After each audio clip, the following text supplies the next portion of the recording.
President of the National Urban League, Mark Morial. President and Chief Executive Officer of the National Council of Negro Women, Reverend Shavon Arline-Bradley. And joining the panel in progress will be the founder of the National Action Network, the Reverend Al Sharpton.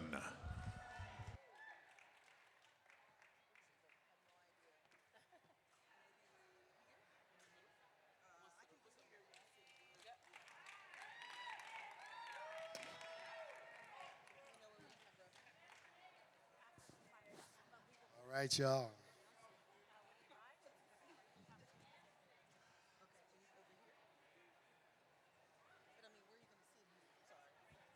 Even Chicago is in the house.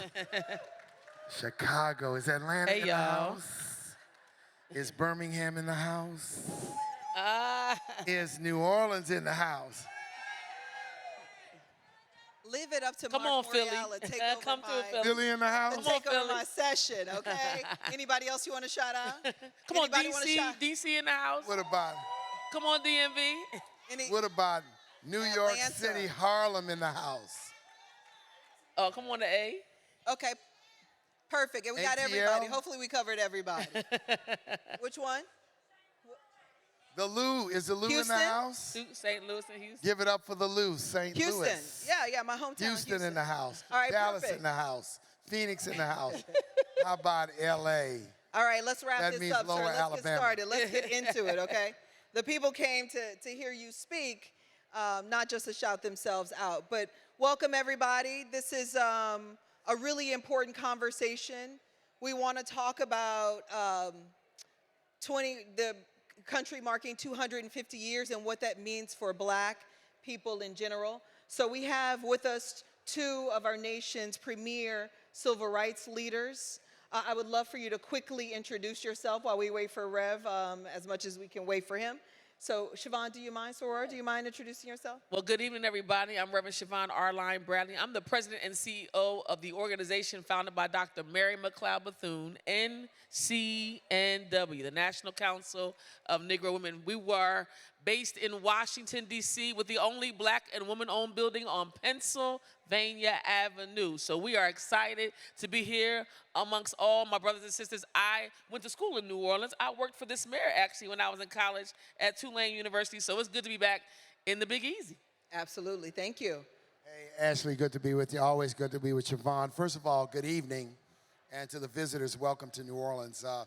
I'm Mark Morial. I proudly serve as president and Chief Executive Officer of the National Urban League, one of the nation's historic civil rights and urban advocacy organizations. We operate in 93 cities across the nation, serve 6.8 million people, have over 2,500 employees and tens of thousands of volunteers.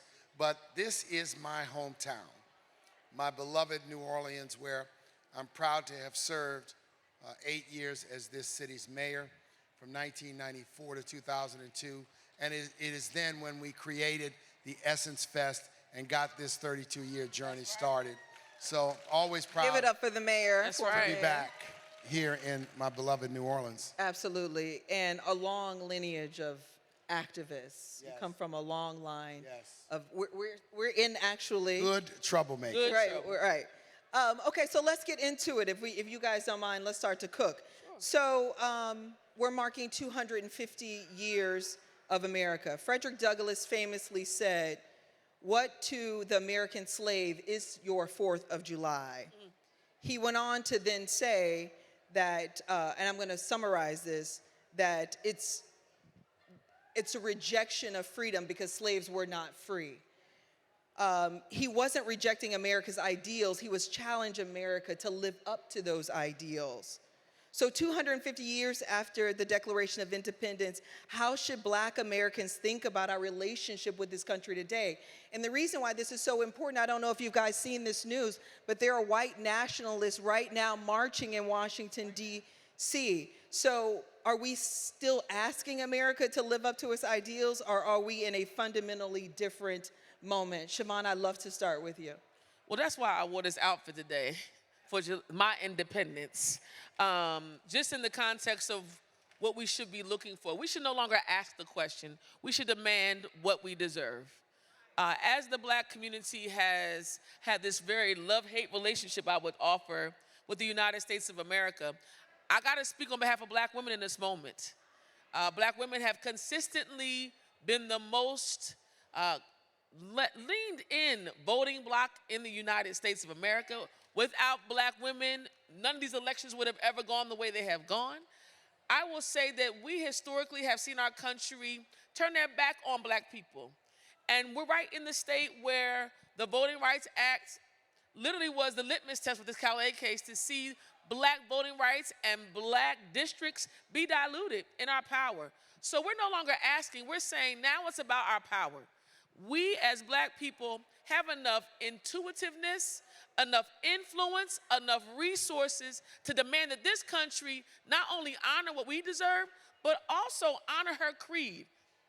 We are a country that is honoring liberty, justice, and freedom for all men. And the question is, ain't I a woman? Ain't I an American too? Right. That is where we really have to lean in on. So no, we no longer need to ask, we need to now demand. So I'm glad you started with black women, because black women aren't just a constituency. We're a force multiplier in our community. Absolutely. So there were two things that recently just happened that struck me as very different. One, there was a black woman quoted in the Houston Chronicle saying that we give 92% of our support to the Democratic Party and we get nothing in return for that vote.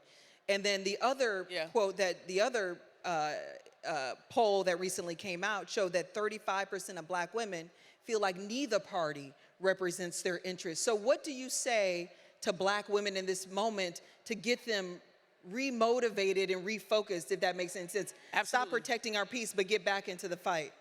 I would offer to black women that your ability to move this nation is centered around not only your vote, but your voice in every industry. Black women are the most educated group in this country, the most successful leaders. We are now the top of business ownership. So I would say to black women, as a matter of fact, we're in position to make the move. And the move is you should be running for office. The move is you should be investing in black candidates that are in alignment with our ideals. Black women should stay inside of boardrooms, should be in community organizing. Black women, if we leave this movement, there is no movement.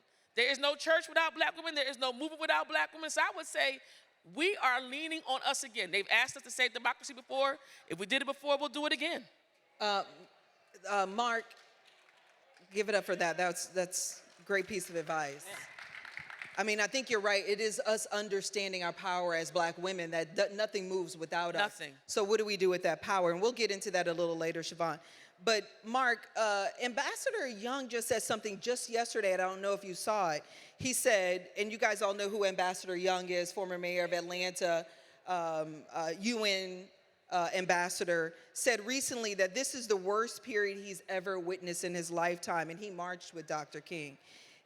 He said in just the last, the facts are, in just the last 18 months, 400,000 black people out of a job, 7.5% unemployment, DEI being abolished at the federal level and in the private sector. We have the Voting Rights Act being dismantled. It is an all-out war on black people right now. And the Republicans and the president have been insanely intentional in ways that I think have caught us on our back heels. So Mark, my question to you, if justice and freedom exists on a continuum, right, because it's never ending, right, racism is not an eradication strategy, it's a containment strategy. So my question to you is, where are we today, and what does this moment demand from leaders like the two of you? There's a lot there. First, on a very personal note, I think the audience should know that while Andrew Young is associated with Atlanta, he is a native of New Orleans. And he grew up right here on Allen Street, and get a laugh, he was my mother's high school prom date. That's for sure. And they were very, very close. So you were always destined for greatness, okay? Yeah. It surrounded you. They were very, very close friends through all of their lives. And when he lost his first wife, my mother lost my father, her husband. They remained very close, like brother and sister. all throughout our lives. So he was a presence in our family circle for many, many, many, many, many, many years. And when he speaks, wisdom speaks. That's right. When he speaks, he is one who can speak as one of the few living people who could say, I was there in 55 in Montgomery. I was there in 62 in Birmingham. I was there in 63 for the march and 64 for the Civil Rights Act. I was on the bridge in Selma. And then, of course, he had a distinguished career as the first black member of Congress elected in Georgia since Reconstruction. So he served in Congress, and then President Carter tapped him to become United States ambassador to the United Nations. And then he served as mayor of Atlanta, reluctantly, to do it. So when he speaks, we must listen. And I would affirm that these are the worst of times. But worst of times creates a great challenge, not despair, not hopelessness, because despair and hopelessness are strategies for defeatism. I find myself very torn with this 4th of July.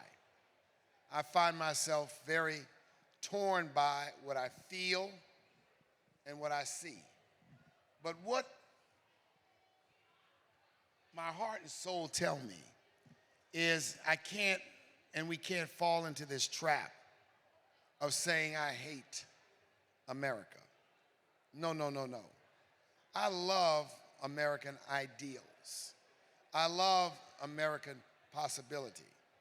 But I can love America and object to its government, object to its leaders, object to its policies, dissent with force to executive orders and executive actions and big ugly bills and a corrupt United States Supreme Court, which is hell-bent on reversing these gains.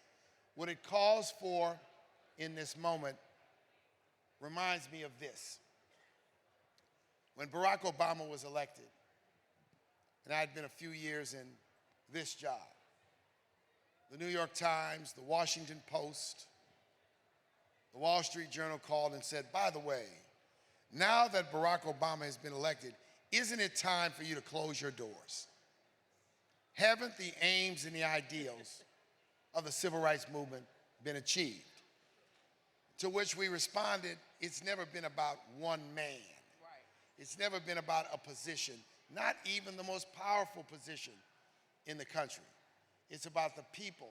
But I'm reminded of that moment because now where we are today, the pressure on us, the demands of us, That's right. the requirements of us to step up and stand up is considerable, and it's great. But I want to say this. This is a moment when what we should be asking is, what am I doing? From the place that I sit, Right. from the seat that I'm in, what am I doing? Because all we are is empowerers of people Sure. to provide direction Collective and action. some focus. Absolutely. So I think that's a great message, but I just want to speak on behalf of myself and I think the audience.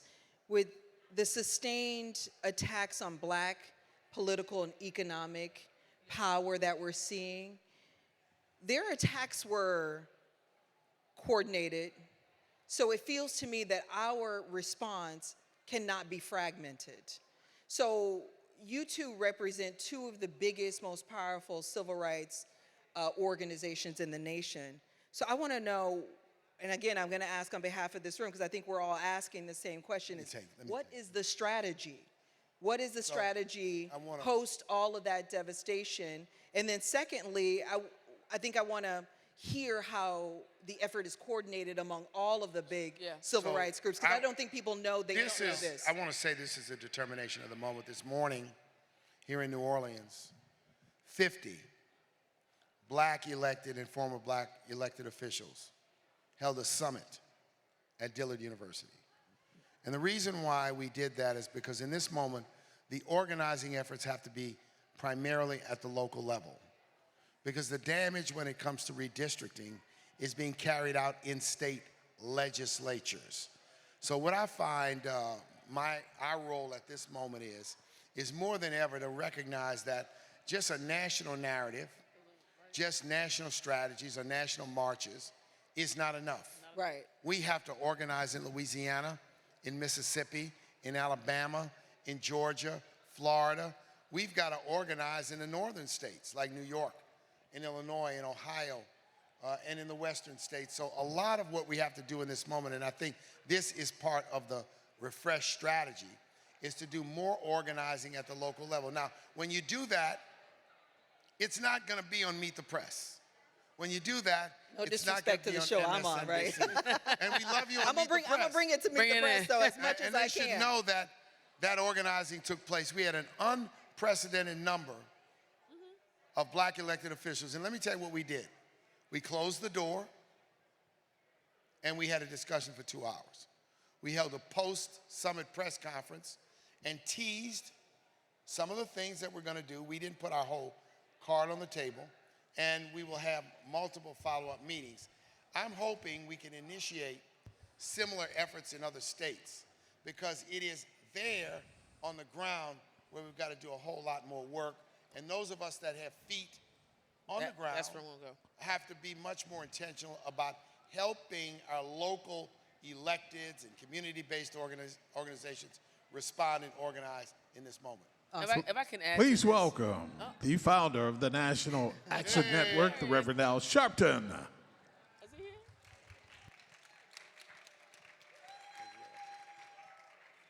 Come on out, Rev.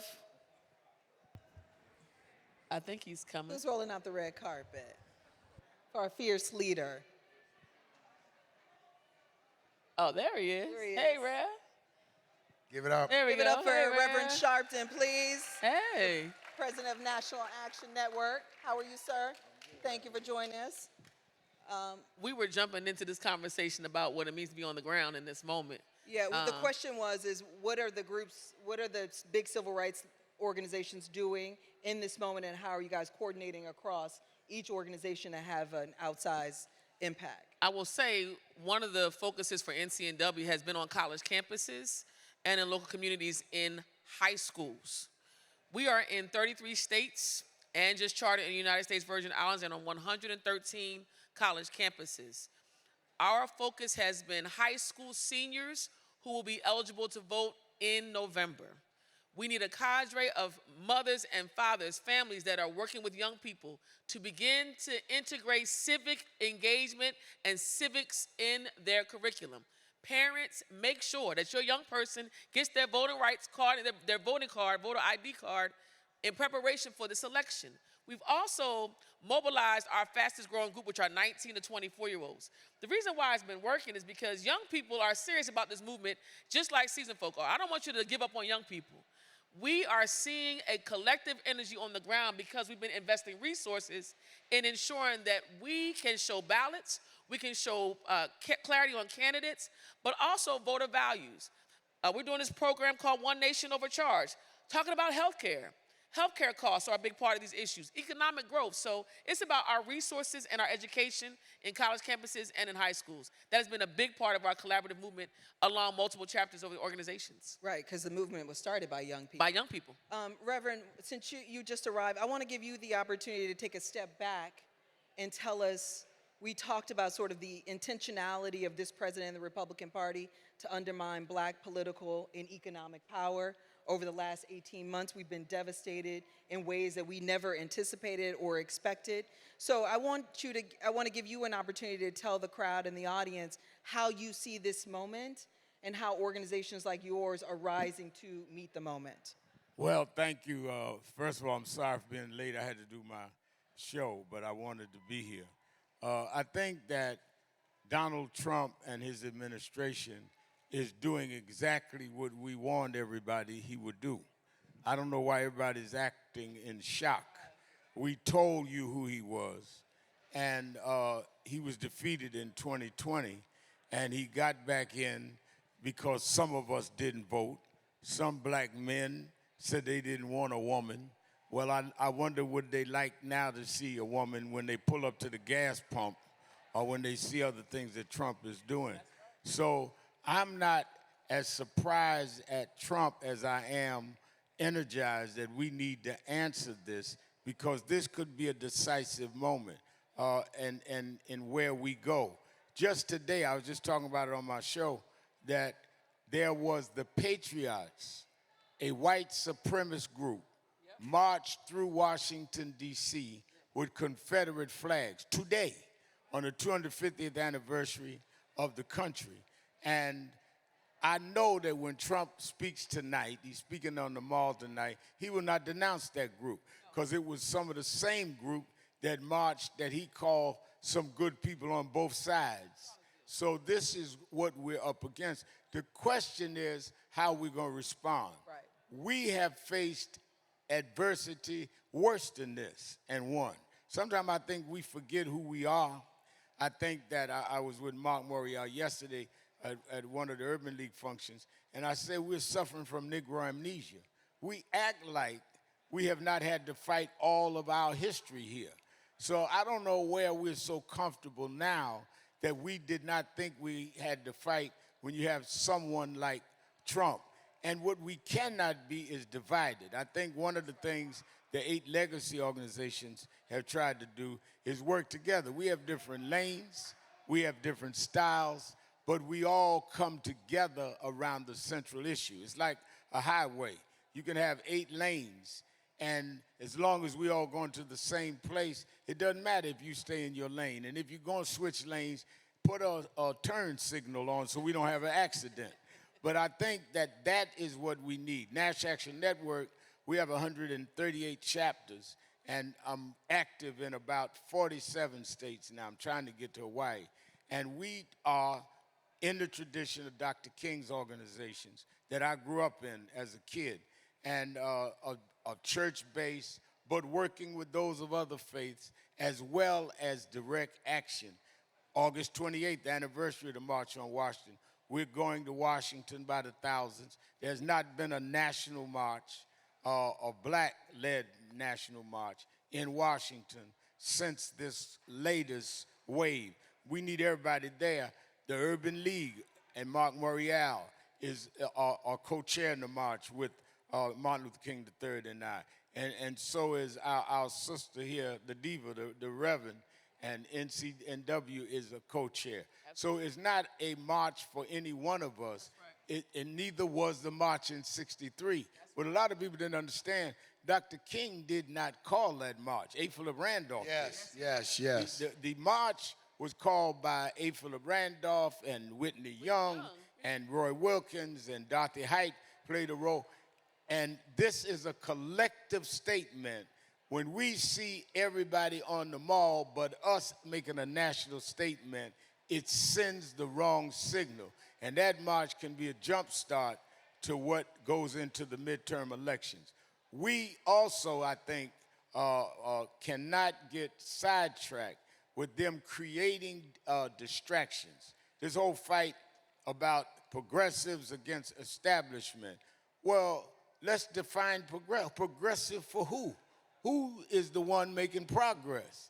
I tell the progressives, is there the progressive agenda for us? I'm with that. But I'm not with us not spelling out where all of us have an interest. You know, there's capitalism against socialism. Well, I'm not in that argument, because black folks never had no capital to be capitalists. We just start making a little bit of money. So if you're not talking about everything from affirmative action to inclusion to reparations, you're not in my argument about class. So I think that we need to take charge again, the agenda for our community. We have the numbers if we bring the people out. We cannot say what we can't do. Do you remember we elected and re-elected a black man president who we couldn't even say his name right the first 6 months? Then we elected a black woman vice president. Don't let nobody tell you what we can't do. We've done it, and we got to do it again. I appreciate that, Rev. I don't know how much time we have, but it looks like we've run out of time on the clock. So I just really want to do two more questions, if you guys don't mind. So, Mark, you mentioned organizing on the ground. And, you know, I was just in Houston, Texas, and we were talking about Tallarico and how to win that state. And I made the point that Georgia's a North Star. The reason why Georgia's a North Star, it was a red state, now it's a purple state. It's a competitive state. The reason why Georgia now is a competitive state is because of investment, long-term investment in black people, in black voters, going to where they are, engaging them from rural to urban. So I just recently wrote an op-ed for Essence magazine where I talk about, if you guys haven't seen it, you should go read it. I talk about the Democratic autopsy from the last 2024 election. The biggest finding in that autopsy should shock all of us to our core, and it was that the entire Democratic ecosystem, so from the presidential campaign to the congressional campaigns and the Senate campaigns, spend a total of $8 billion on these elections. B-billion. $8 billion. Many times we think of the Democratic Party as a political party, but it is a business, a big time business that funnels a lot of money through it. So of that $8 billion, only 1% has been invested in black voters, in the organizing. So the point I make in this op-ed is that many of the decisions that were made in the last election were made to line the pockets of these small group of consultants, small group of advisors, and you can imagine none of them are us. They don't look like us. And so the autopsy said that they made decisions to line their pockets not to win the election. And of course, that pisses me off because we lost everything. So we suffer the consequences of the decisions of the Democratic Party. Now, I know we protest Target and others, but if Target fails, I can get my toilet paper from somewhere else. When the Democratic Party fails, we lose 400,000 jobs, we lose our voting rights, we lose our, we're unemployed at record numbers. It is severe impact on black people, direct correlation between where you make your investments and black outcomes. So the reality is we can't do what we say we want to do, which is organizing on the ground, without investments. So I'm curious, maybe we could start with you, Rev. What is your reaction to that particular finding? Because again, I find it incredibly startling, and when I go talk to audiences, I get a standing ovation about that particular fact, because people don't know that the party makes that much money and invests that little in black people. Well, I think that those of us on this panel know it because we fought with the party and they gave little or nothing to the organizations for turnout with a black woman hitting the ticket. And I think that, and blacks disproportionately showed out and showed up anyway. It would have done more had we had more resources. We know where to go to get turnout. We know who to talk to. We know who has credibility. They throw a few dollars at some media and act as though that is some way equal. And if we allow them to continue that, they will govern that way. We need to really challenge the party now to make sure that what is spent, not in 28, but in 26, represents in its budget that they take black voters seriously, because we lose more than anyone that they're supposed to be trying to represent. You know, I spoke here to the DNC 2 months ago on this very issue. And I took a vacation day so I could speak in my individual capacity. And I said directly to the members of the Democratic National Committee that the party needed a makeover, that what they had done was extreme, that it was time to get the hogs away from the trough at the Democratic Party. But the larger thing, Ashley, is this is going to require us to think about whether we need something different. We need our own political apparatus that's not tied to a group of people who want to line their pockets and make money. What absolutely pisses, at our expense, by the way, absolutely pisses me off is that the 2016 election was lost because of the failure to invest in turnout in Detroit, in Philadelphia, in Atlanta, in Milwaukee, in Madison, in Pittsburgh, in Scranton. Yep. and then how you repeat the same mistake in 24 when they come to Rev and Shavon and I with a week and a half left and say, well, we have some money for you. What can you do? We've been talking to you for 8 months about resources. You have nothing on your own. You need us to help turn this vote out. So it is an extreme state of emergency in the Democratic Party. So this is a challenge for Schumer. It's a challenge for our brother Hakeem Jeffries. It's a challenge for Ken Martin, who leads the Democratic Party. And it is going to be a #1 issue when all these wannabes, Rev, they came to your conference, all the wannabe presidents. Several of them are coming to my conference in Nashville in 3 weeks.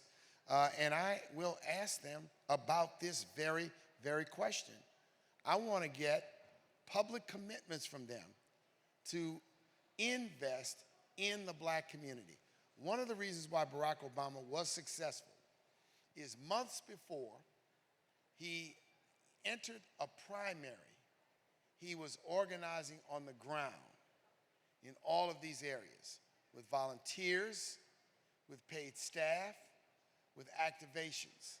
And his campaign of 08 is a blueprint on how you organize not only black America, but organize a coalition to try to defeat the MAGA movement, which is what we need. So that report, see, what is stunning is why they sat on the report for months. You know if they sat on it, they were hiding something. And we knew what the report said. And so this is a report that basically affirms what Ashley is telling us. And we got to say no more. So I think that's right. You can clap that on. The reality, too, is in 2012 is when we started to bleed support among black voters, when Barack Obama was the president. And it's partly because of the attitude that he's black enough and will turn out no matter what because he's our president. And the reality is they were wrong about that. And they've been consistently wrong. In my home state of Texas, black men voted 22% for Donald Trump, double digits. We've seen that trend happening. So for me, it's a 5-alarm fire. Right. And the way I see it is every dollar that flows through the Democratic Party, we should see as an opportunity to reinvest in building black power on the ground in these communities that we can actually win and leverage our power. So Shavon, I'm curious what it says to you about the party's reluctance, and I would even go so far as not just reluctance, but it feels like resentment to bring black people to the table, not just to share in the power of the party, but to share in the resources of the party to engage and turn out black voters. Reluctance to bring black people, and particularly black women, into this conversation. I think we're missing the mark. When you're talking about, this 92% conversation is very interesting if you really look at the numbers. So about a little over 60% of black women in general voted. Of those 60%, 92% of those black women voted for Kamala Harris to become the president of the United States. And over 80%, let me kill the myth, of black men also voted for her. Absolutely. I want to be clear on this because that narrative has also been out there and wrong. But I will say that, and we're all nonpartisan organizations, yes, but we're all politically factual. The black vote and the black electorate, our consistency has been taken for granted. When you stay consistent and are taken for granted, the only thing that wakes people up is when you pull the rug from under the people, right? You cannot, it's just like a child. You can't tell a child I'm going to spank you and then don't spank them and expect them to change. So now it's time for some spanking. It's time to get back into understanding who we are as a community. Because, and we won't let that sound drown us out, if we are a community with the power that we say we have, then we can say to the Democratic Party, we can say to any party, because quite frankly, we don't owe any party anything. Absolutely. We don't owe any party anything. And so our alignment with, many align with Democratic Party values, yes. But I will say this, as black Americans, we are not a monolith. We activate in ways that make sense for all of us. And what you see up here represented is black leadership that understands. We know that our power is in our masses. Our power is in our collective action. And I believe that the Democratic Party has to reckon with and really come to terms with who they want to be in the future. Because I'm going to tell you who else is not tracking. Young people, right? Young people are saying, well, you know what? I don't need allegiance to anybody. But it is the party's job to do their due diligence, to not only invest, but actually show themselves faithful to the black community too. Amen. And that's not happened along the way.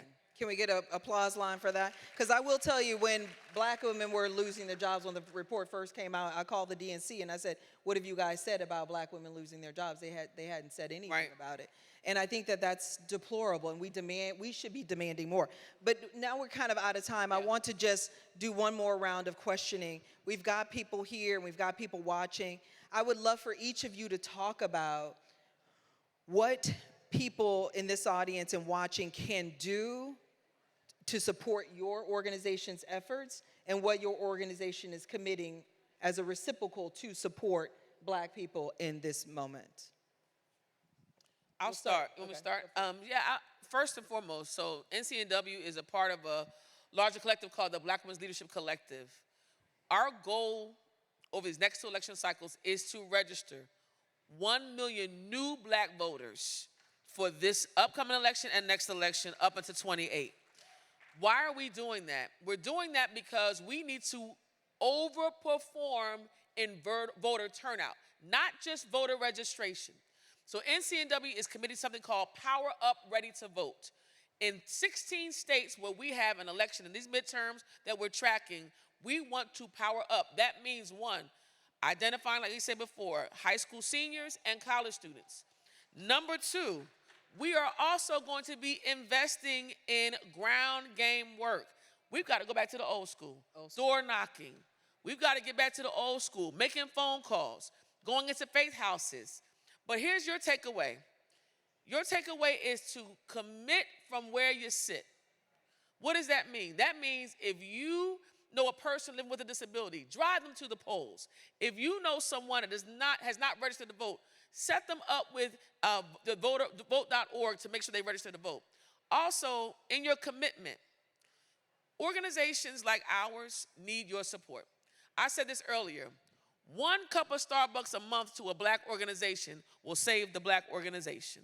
If thousands of people decided to give $20 a month to these institutions, you would help sustain our institutions. So we need you to pull out your phones and follow us on social media. Stop sharing misinformation, y'all. Don't let these fools on social media tell you what's happening. Listen to AI, accurate information. All right, we are accurate information. Follow us on social media because we are the leaders. We're the trusted messengers that are fighting on Capitol Hill. I'm with these brothers often, walking the halls of Congress. I think Melanie's in here too. We're walking the halls of Congress for your representation. So we need you to invest in us because it is our life's work. It is God's calling on our lives to stand in the gap for you. So go online, check us out, ncnw.org. Support these institutions, and do not forget to support black families and black children. We are the models that they need to see. They can't be what they can't see, y'all. So get out the vote and make sure you're invested in our organizations. Awesome. Mark? We have launched our Reclaim Your Vote civic engagement campaign for this cycle. And we'll be working in all 94 Urban League affiliates with a heavy focus on places like Pennsylvania, North Carolina, and Georgia. Georgia and North Carolina, where they're contested Senate races. And that is a comprehensive campaign where we mobilize both paid staff and volunteers with a voter contact emphasis. And so it's door knocking, it's digital advertising, it's rallies in beauty shops and barbershops, it's the mobilization of the ministry. Last week in St. Louis, I attended the National Baptist Convention USA's conference.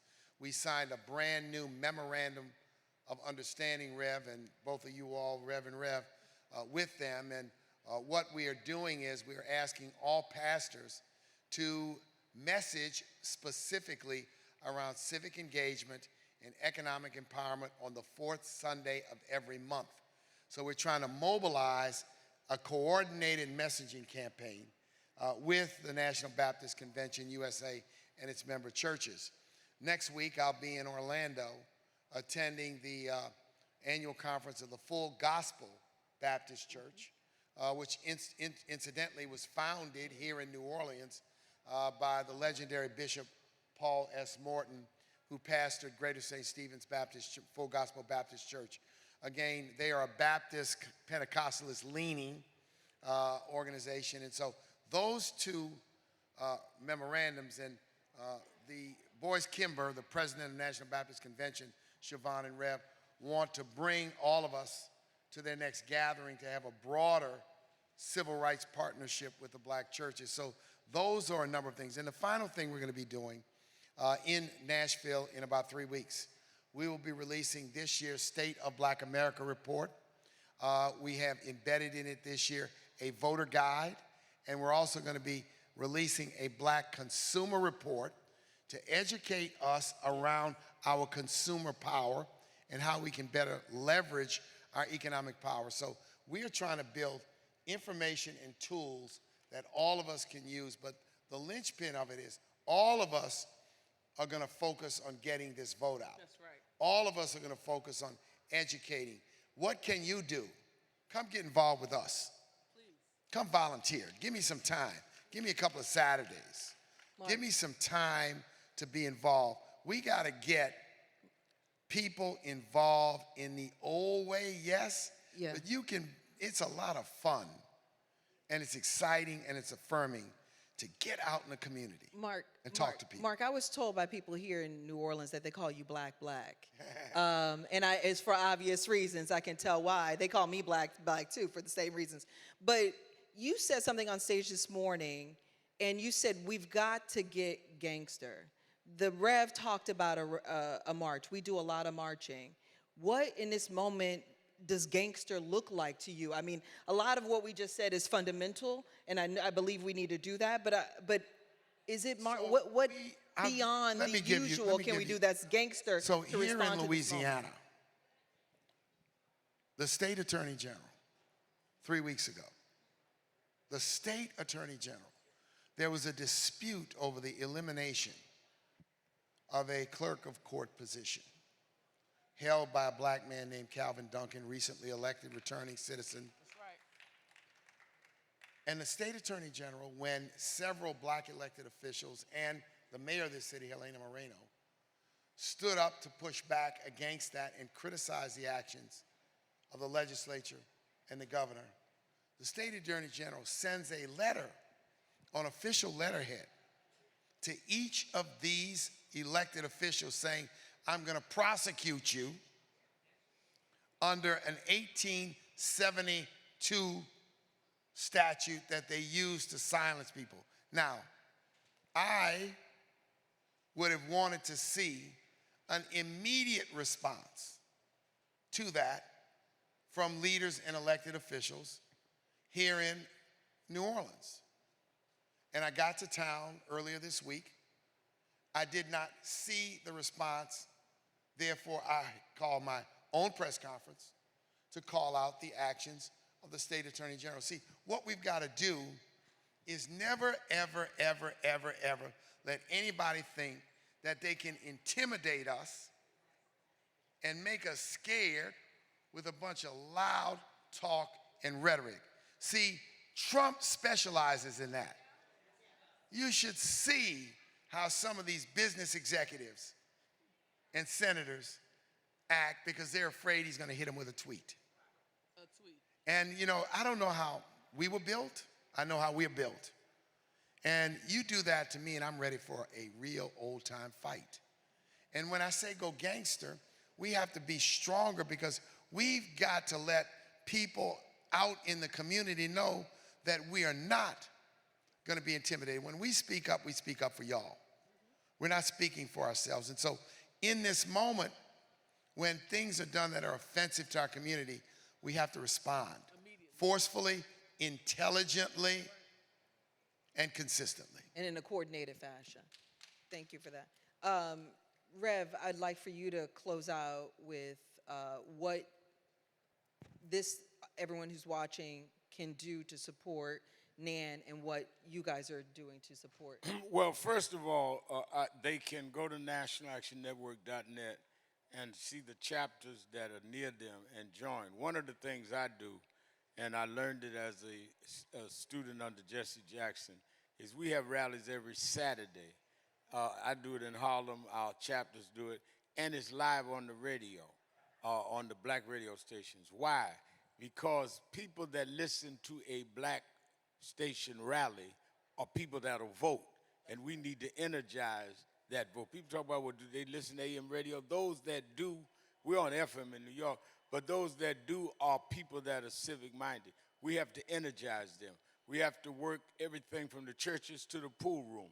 The chairman of our board is the chair of the Conference of National Black Churches, that all of the denominations, AME Zion, Baptist, Boise Kimber's on our board. So you need to first join.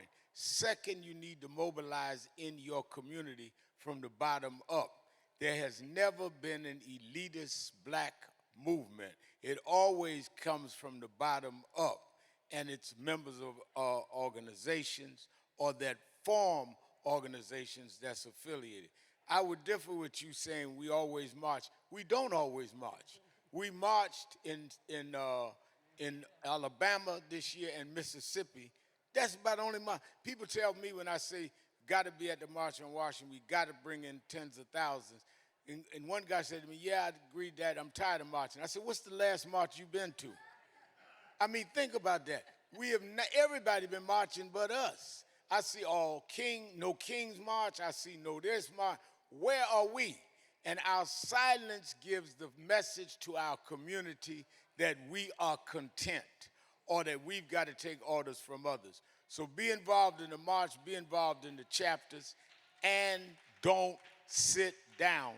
Be involved with whatever organization you want to be involved with. All right, thank you, three. I appreciate this conversation. I look forward to. And let's thank Ashley Allison because Thank she's you. rocking it on Meet the Press, Thank you. representing well and challenging truth to power. Yeah, gonna be black on that show, Black, okay? black, baby, yeah. All right, thank you. Let's give it up one more time for these three incredible leaders.